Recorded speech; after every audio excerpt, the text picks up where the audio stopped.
Okay, you can do it now. The council will be in order. All right, now you two can go back. All right. Hi, buddy.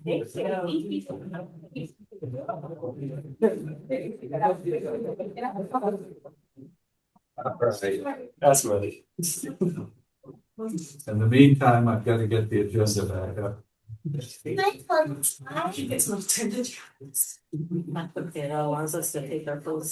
Yeah, right.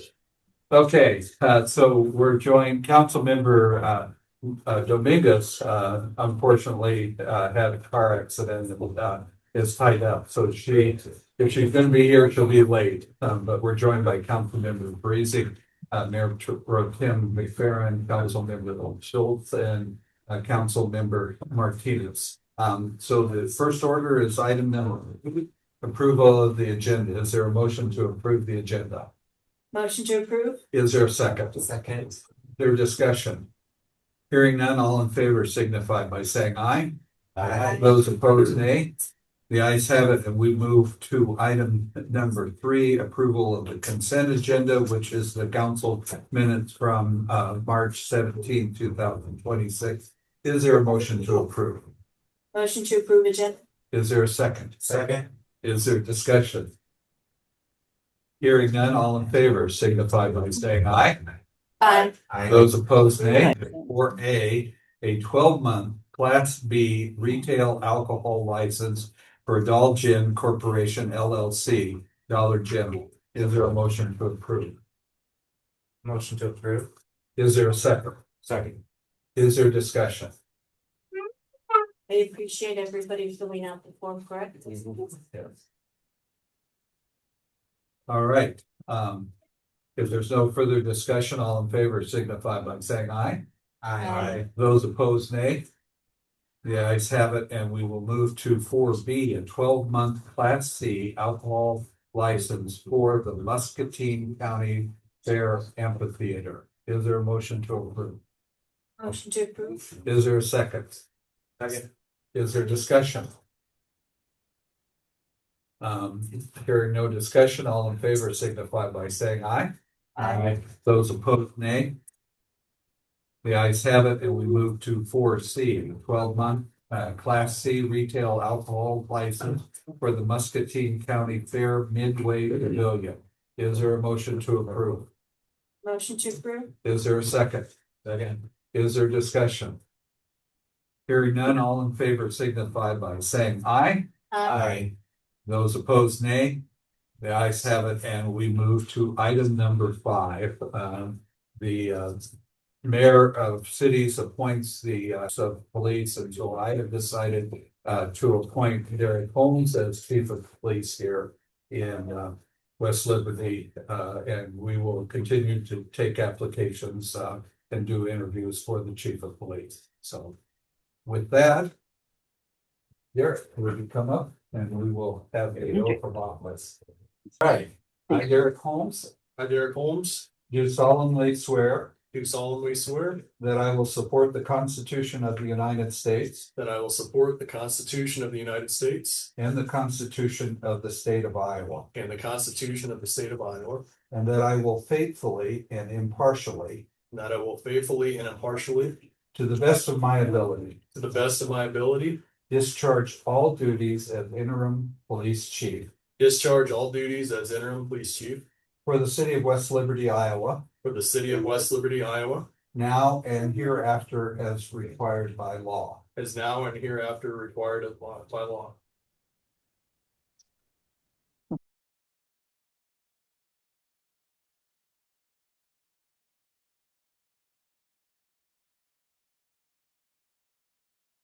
All right, then we have a new officer on the force, and so Diedrich Jordan, the little guy, is his son. So, all right. Say hello, So raise your right hand. I don't, Diedrich Jordan, I, Diedrich Jordan, do solemnly swear that I will support the Constitution of the United States do solemnly swear that I will support the Constitution of the United States and the Constitution of the State of Iowa, and the Constitution of the State of Iowa, and that I will faithfully and impartially, and that I will faithfully and impartially, to the best of my ability, to the best of my ability, discharge all duties as police officer discharge all duties as police officer for the city of West Liberty, Iowa, for the city of West Liberty, Iowa, as now or hereafter required by law.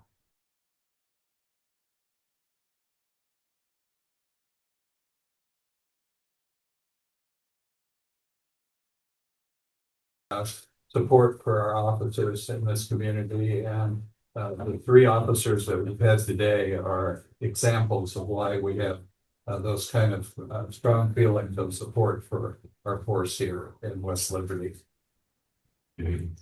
Okay, next up, we have a couple of proclamations. The first one is Child Abuse Awareness Month worker, the first time that I investigated an incident of child abuse. And it's been part of my social work career since that time, involvement in various ways with these occurrences. I think probably one of the hardest times for me was when an 8-year-old who had quite a considerable amount of bruising to the side of his face crawled into my car and looked at me and said, why do big people have to be mean to little people? Think about how hard it is to try to answer that question to anyone, let alone answering it to an 8-year-old child. So being aware that child abuse is something that exists in our society and that we should be doing everything we can to prevent its occurrence is something that's very important. So do we have the proclamation here? Or? Yeah, she can bring both of them up to you. We are in the packet as well, but okay, bring it up there. I didn't print them off, so it's okay. Yeah.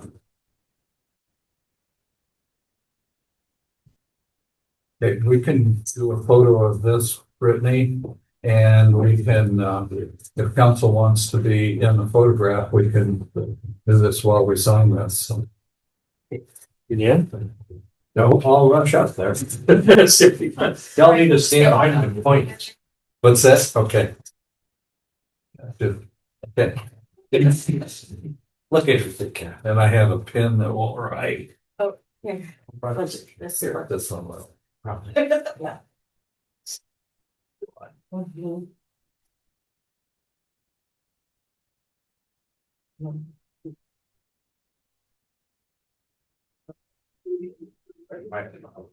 Yeah. Okay.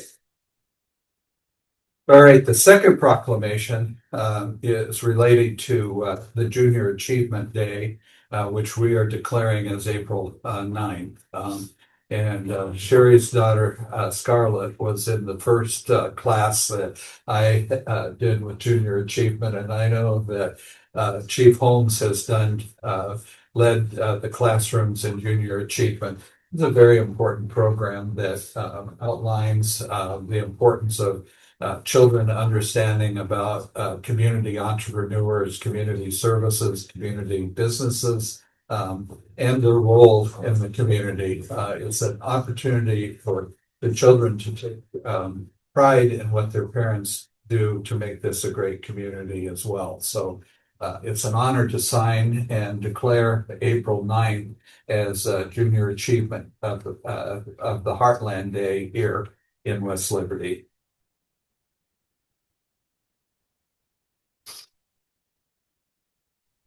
All right. Now, let me get my screen back up.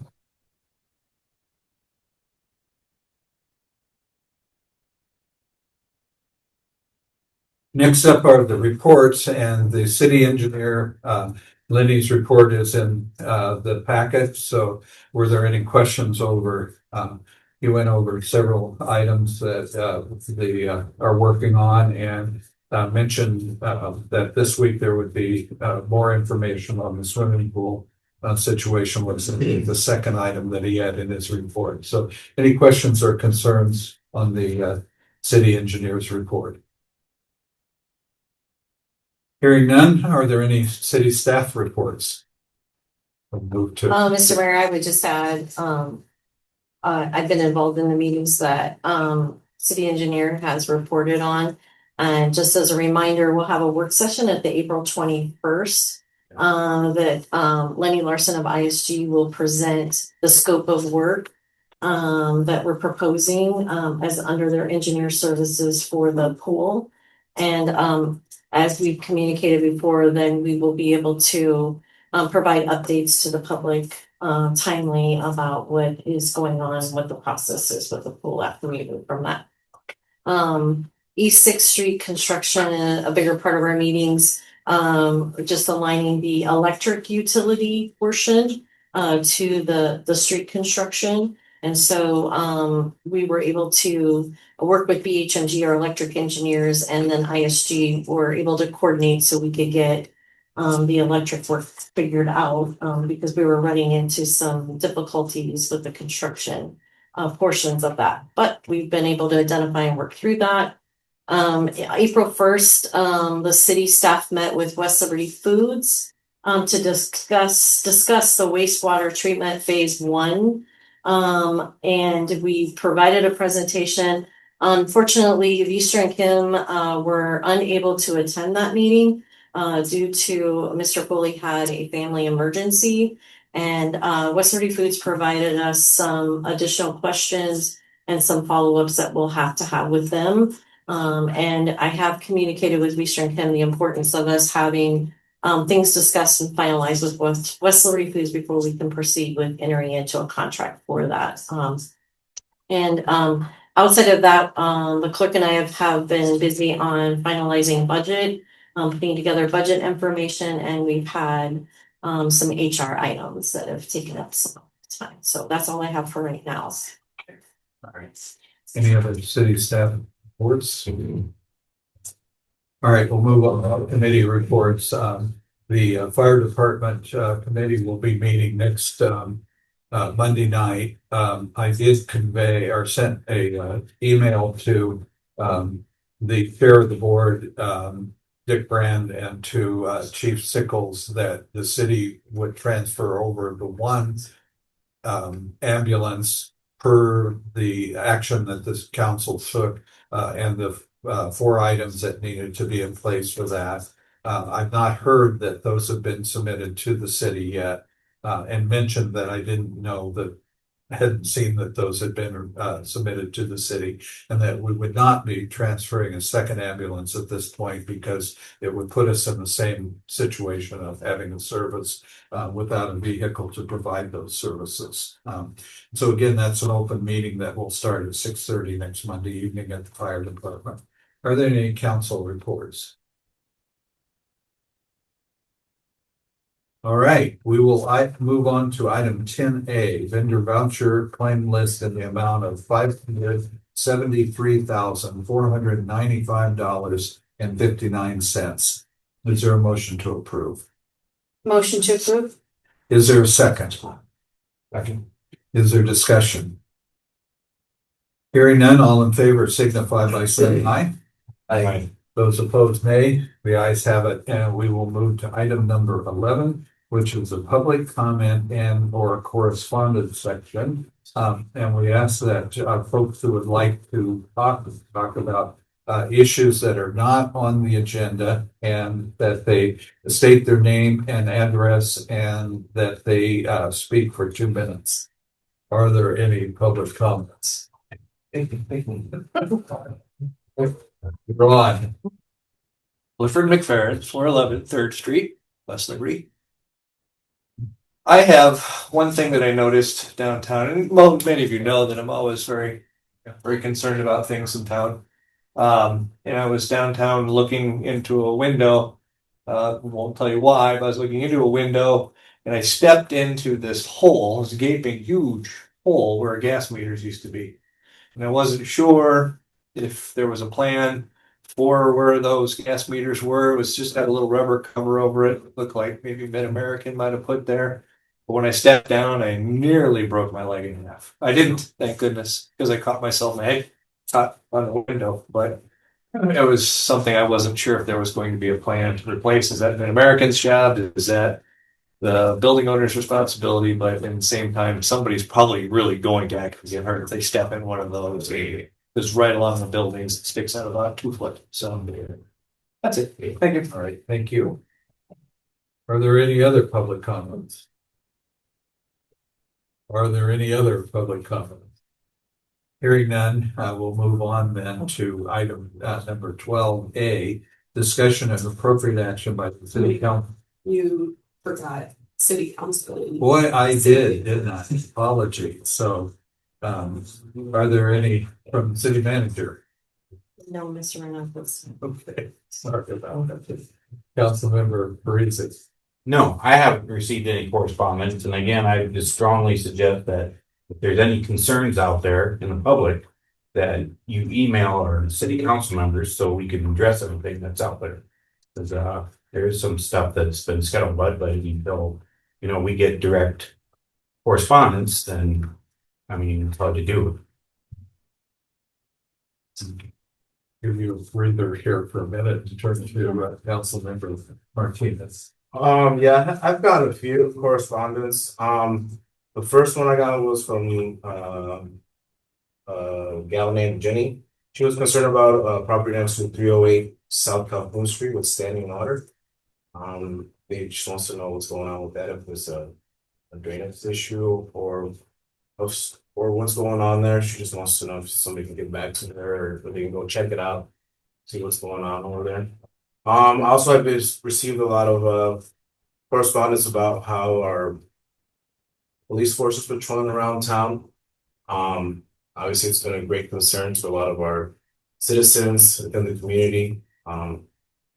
Obviously this is the first time we've had a lot of complaints from how our police is enforcing the law. I've seen like we've had a lot of new police officers that we haven't had many complaints from the new ones, and it seemed like the most recent ones that we've had put on the force. I guess they're trying to, I don't know if they're trying to make a name for themselves or what the deal is, but it's concerning to when your citizens start feeling like they're being targeted in a certain way. Obviously they haven't said like certain situations, but we did mention to file complaints if they do feel a certain way. Also, obviously this community has been based on how we keep ourselves together and kind of protect ourselves.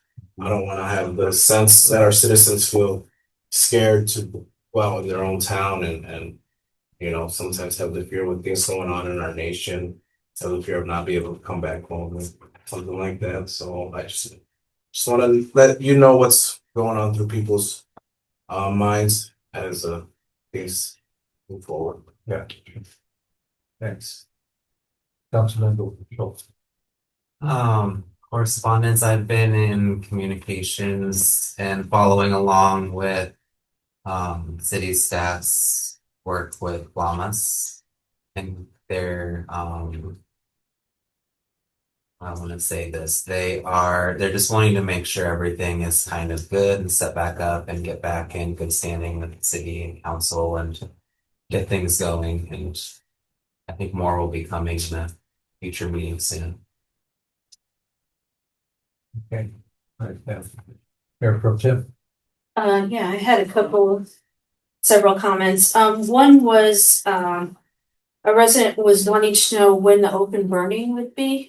Cause I know we have 2 each season, right? So due to the burn ban, it's typically the first 2 weeks of April, but due to the burn ban, that's why there has not been that publication posted yet, because there is a burn ban in place. Okay, and it's still in place, correct? The last time I checked, yes. And, oh yeah, I would agree. I haven't seen it lifted. I haven't seen notification of it being lifted. Have you seen anything? Okay, Just out of it. Okay. so then when we do have it, of course, there'll be a posting or announcement. Yeah. Yes. And then I also had a question from a resident on 16th Street who was concerned she was somewhat behind the street sweeper, I think on Elm Street or one of those city streets, and the street sweeper was picking up a lot of rocks, I guess, and so she was concerned because they were picking up quite a bit, and so she didn't know if there was some way to when there's a lot of traffic or pedestrian traffic, if they pause their route while they pass, or if there's something that can be done to, for the rocks picking up or what, I don't know. But I just thought I would pass that along. Yeah, I mean, for the most part, the street sweepers run very, very early in the morning. Yes. And I wanna say they have a sign, I can verify, but I think there's signage on the back about following closely for that purpose. But I will follow up with Superintendent Reinhardt and ask him about the process and rocks. Okay.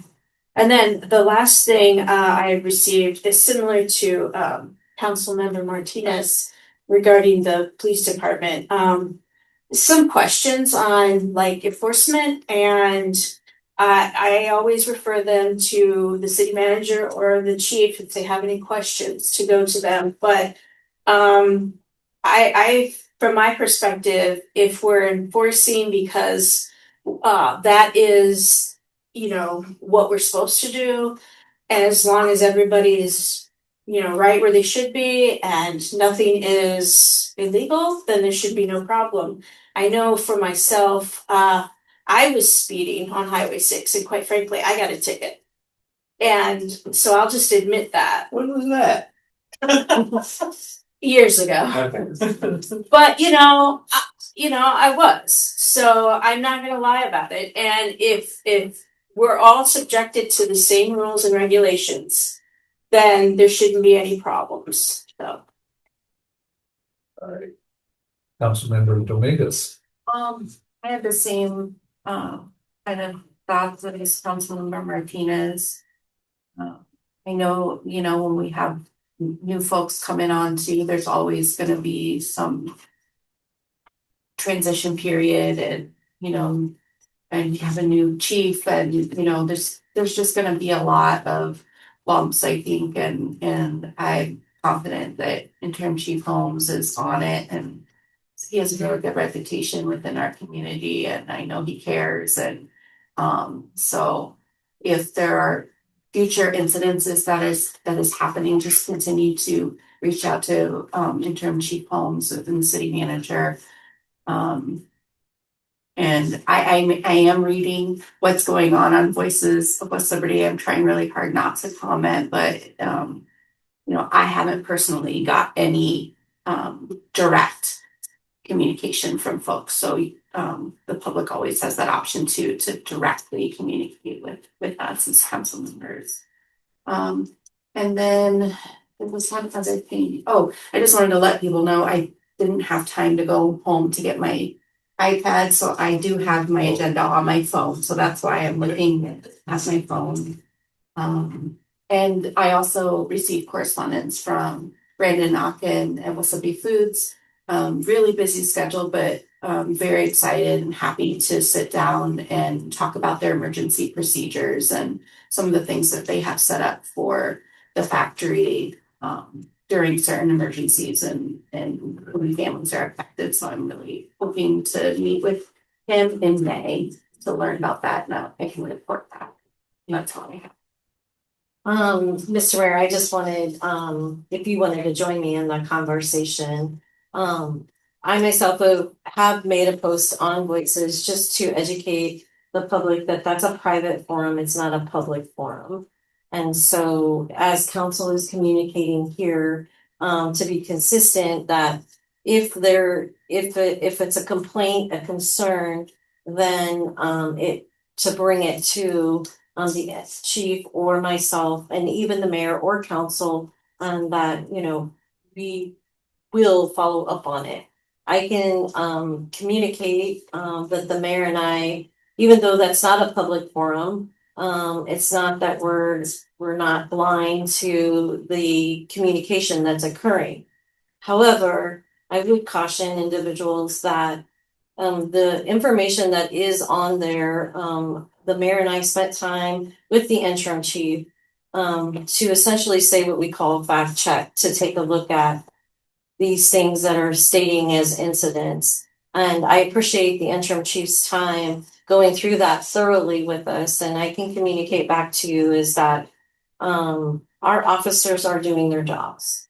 the incidents that are occurring, they are all identifying with a legitimate reason with them doing their jobs and doing the stops, traffic.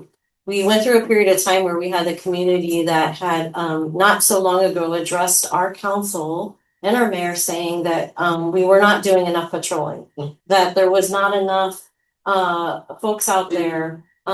We went through a stage where we didn't have enough staffing.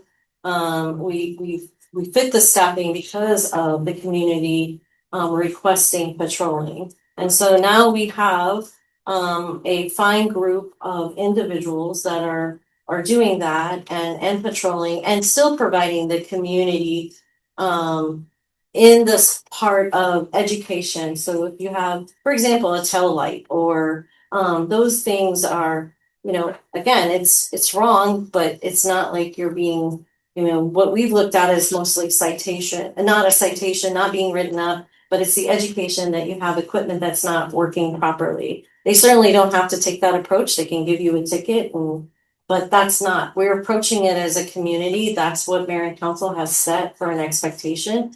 But at the same time, if there is something that has to be warranted as a traffic stop or doing something wrong, then that's them doing their jobs.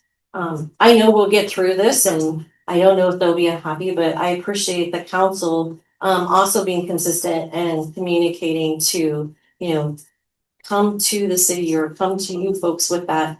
I can tell you that out of the conversations that's occurring in interim chief, unless there's been any more, we've only had one individual that has come to the city, and the chief met with him. Met with them last week, didn't take very long, identified and identified what the stop was about and understood very clearly and went on. So I know the mayor is working on some information for the public, and I'll stop there, but there is oversight that does occur. It's not that it's not. And I would also add too that before Chief Hauser left, the statistics or the data that Chief had shared was really eye-opening too, and that's all public information. So I mean, that I think would be really helpful for the public to understand just how lenient our officers really are, because there's much more stops than tickets and citations given. And Well, just a couple of comments. One, the strength of this community is the diversity of this community. And I want everyone in this community to feel safe. I also want everyone in the community to follow the laws, or what our responsibility is are the ordinances of the city of West Liberty. And those are the ordinances that are passed by this body. So that's what I ask of our police. I have been quoting and podcasts that I was listening to a while back, and the person had written a book about the disproportionate number of people who are involved in the criminal justice system who are people of color. And the interviewer asked this person, if you see people of color using cocaine, shouldn't you make arrests? And the author responded and said, absolutely, but went on to say that he had been a white college student who was using cocaine with white other college students, and no one was around checking into those incidences happening. I'm a firm believer that we should be following the rule of law, and that is that we're all equal under the law here. And that's the kind of message I want to relay to our officers as we work through these issues. So, yeah, thanks everyone for bringing these up. Okay, I don't think, city clerk. All right.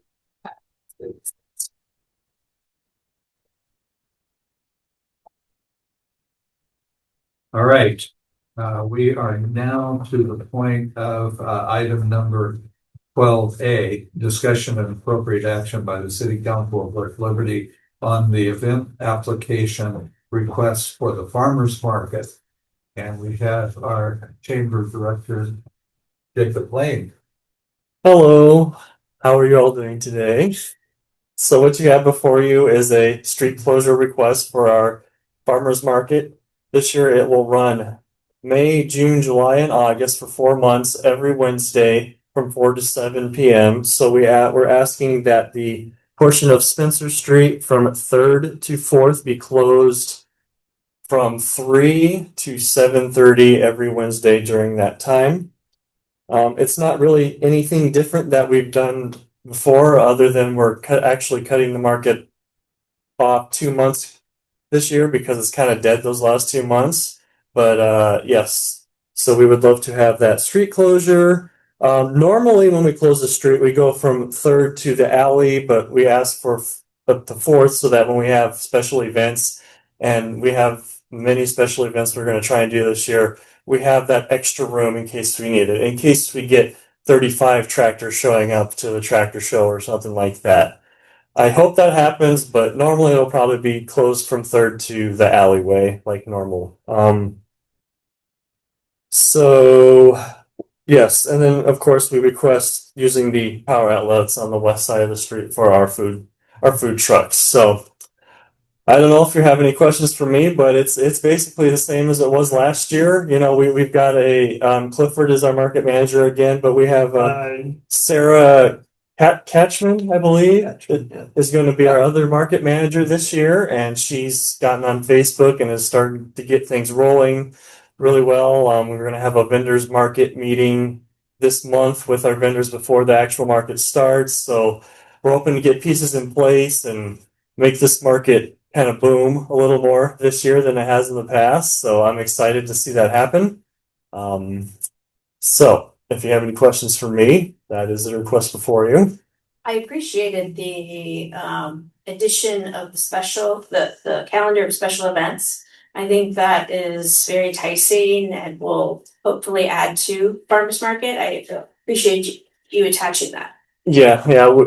Last year we were kind of doing them as the months came, and I felt like maybe we should just have them all now, and the vendors and the public can see them all at once. And yeah, it'll just clear it up and hopefully generate excitement, and people can see them way ahead of time and plan to be at them. So I just have a quick question. The other pedestal that we have there, did we get power going to that for more electric vendors? I just want to know for the follow up. Okay. Yeah, we did at the end of the season. I think our one taco truck was using it down there. We haven't tested them though yet this year. Yeah, I think the only other issue we had is that after the Hispanic Heritage Festival, one of them had gotten shut off, or the breaker had, and so we didn't have quite as much power one night, I think, of the farmers market. So we just need to watch and make sure that if there's some major event. So yeah, I guess is this something you guys could do? Is just check them quick before it starts? Okay. The service rate. That'd be awesome. Is there further discussion from the council or others on this document? It's hanging on the back. Wow. Well, I was going to get to that after this, but okay. Squirrel. Those are the banners that you have chosen. The flag and the Statue of Liberty. That is our Statue of Liberty, by the way. So it's royalty free because it's ours and I took the photo. Ordered 10 of the flags, 10 of the Statue of Liberty. Right now we're in the process of adding the 250th to all of them. And once that is done, we will work with the city and all the powers that be to get them up in time for the 250th. And those are what are going to adorn our downtown. I want to thank the council for approving that. I think that they're going to look really nice once we get them up. We're going to have some additional poles and stuff for some of them. They're going to go out further along where the police department is at LibertyCom and the bank there. We'll have them further out that way. So yes, we appreciate you guys approving that, and that's what they're going to look like. And I think they turned out pretty well. So I couldn't find a good place to hang them around. I tried. Yeah, you did try. And I thought about bringing in people to hold them up, but we've had enough fun tonight. So I think you did good. Yeah.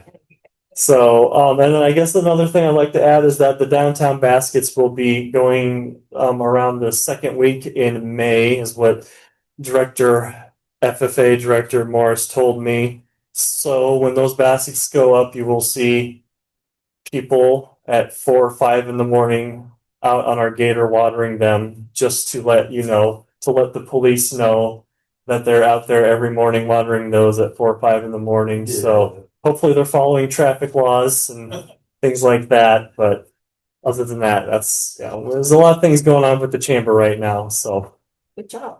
Is there further discussion? Hearing none, I would entertain a motion to approve the application for street closure. Motion to approve. Second, All right, and then all in favor signify by saying aye. Aye. Those opposed, nay.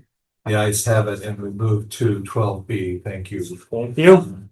Resolution 2026-0407-328, a resolution approving bond purchase agreement, providing for the issuance of general obligation corporate purpose bonds series 2026 and providing for the levy of taxes to pay the same. Is there a motion to approve? motion to approve? Is there a second? Second. Is there discussion? Mr. Mayor, I'd like to introduce Nathan Summers with UMB. We worked with Nathan, if you remember, for our financial advisor, and he is here tonight to present with you. There's information and a sign in front of you that he's going to go through with regards to the bond. Thanks, Nathan. Yeah, thanks for the opportunity to be here and visit with you folks. Late Summers with UMB. Had a successful bond sale today. Got all the bonds sold. Mostly, almost exclusively to local banks. So it's always great to see the local banks participating and wanting to buy the bonds, supporting the city's bond issue in that way. Excuse me. Behind the first section there, the executive summary, page 1 of 3 there just outlines some of the sources and uses of the bonds. The total bond issue is $3,015,000. And then you can see the various uses underneath with the street project fund, around 2.3 million, the electric project fund at 400,000, and then contingency on the street project of 10% of the project, so 231,000 and change, along with those financial and legal costs of issuance, balances out to the sources of the principal amount of the bonds. Underneath there, you can see the closing date of the bonds will be April 23rd. So just a couple short weeks away, we'll be closing on the bonds, which means there's a wire sent to the city and those funds are fully available for the street project and paying your contractors. And down there at the bottom, the true interest cost wraps in a lot of those costs of issuance, underwriting fees, et cetera, along with all the interest rates that go with the bonds. So the true interest cost came in at 4.455%. In a couple pages, I'll demonstrate how that looks compared to the rest of the market. On page 2 there, just shows the principal and interest payments. Those principal payments are deferred a little bit because that fits in well with the rest of your entire debt picture, which I'll also show you here in a few pages. But you can see the principal laid out there from June 1st, 2033, and then maturing June 1st of 2045. Page 3 is the comparable transactions section. So similar to when you're buying a piece of real estate or something of that nature, you're not going to get a true apples to apples comparison all the time. Various municipalities, cities, counties are selling bonds and none of them are quite the same. But we try to find a few different transactions that have priced recently to give us some handholds to show where the market's at. So you'll see three different sets of pricing here. The first is the West Liberty issue that we just priced. The second is the city of Leon, which is in southern Iowa, and then city of Jefferson in northwest Iowa. So the right-hand column in each of those sections that says spread to MMD. MMD is an index yield curve that we use to find that apples to apple comparison. And so the MMD curve is kind of the best possible credit that's out there. And so the spread to that is the amount of interest rate over that index. So West Liberty's spread to the MMD curve was about 60 to 70, 78 basis points, or 0.6 to 0.78%. And then City of Leon was in the range of 0.83 to 0.93% over that index. They're also non-rated. They priced recently here in March, and then the city of Jefferson priced back in December. You can see those spreads are a little bit lower, but they were a rated issuer. They've historically had a bond rating, which is the city of West Liberty hasn't historically done. And that you incur some expense with that, and there's some risk in what the bond or the rating might come back with. And so their spreads to the index were a little bit lower, and also pricing back in December, there was a lot less volatility in the market back in December.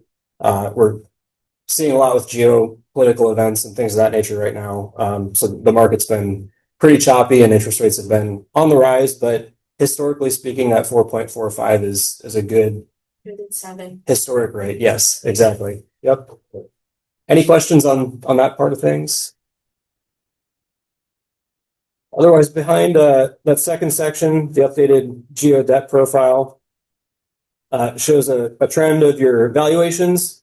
You've had some nice growth in valuations, generally speaking, especially on the actual valuation side of things. And then page 2 of 6 at the bottom there shows the city's principal payments, and you can see series 2026, they're right in the middle. And you can see those deferred principal payments are essentially coming in after that 2017A and 2020 series are maturing. And what that does is essentially helps level out your debt service levy a little bit. You can see on the right-hand side, your debt capacity remaining is still strong. After we get past the end of this fiscal year, you'll have 4.4 million of available capacity, utilizing about 63% of your debt capacity. That's a healthy place to be. And then on page 3 shows principal and interest payments. So like I said, this is where your debt service levy comes into play. And again, you can see how that new bond issue essentially wraps around some of that existing debt, keeping that debt service levy over on the right-hand side a little bit more level. Page 4 shows interest rates on all the debt. There's nothing out there right now that can be refinanced for any savings or anything like that. We take a look at that every time we do a new bond issue, but there's nothing to be done with savings at all at this point. Page 5 shows just the interest cost on each of those series of bonds. And then page 6 shows some of the inputs, some of the assumptions in the model for how the city's using other sources of funds other than property taxes to help reduce that debt service levy on an annual basis. And this is mostly just for planning as I work with city staff, and we try to forecast forward as best we can, depending on what the legislature does or doesn't do. We try to project forward a little bit and keep that debt service levy nice and level. Behind section 3 then is the remaining timeline on the bond issue. Tonight, as the mayor introduced, there's a resolution in front of the council to approve a bond purchase agreement that'll lock in all the interest rates and the amortization schedule. And then we'll be working toward closing on April 23rd. So it locked in today, right? Not on the. Correct. Yeah, it's locked in. Yep. The only comment I have is having grown up 12 miles from it, the natives call it Leon instead of Leon. They call it Leon. Yes. Okay, there you go. I grew up in Northeast Iowa, so we've got communities up there too. Yes, right. It's phonetic. Yep. So. Thinking about Tripola. Yes, right. Yeah. All right. Are there other questions? It's been moved and seconded. Emily will call the roll. Councilmember Martinez, Yes. Shiltz, Yes. Councilmember Mayor Pro Tem McFerren, Yes. Councilmember Dominguez, Yes. Councilmember Parizek. Yes. Motion passes 5-0. Thank you, Nathan. Yeah, thank you. I just need that. It can be later tonight or right now if you want to. We'll get it right now. All right, sounds good. You know how important those signed documents. Yeah. Can keep the We had- ball rolling. Regulatory rules say we have to ticket everything in the morning, so we have to have that on file.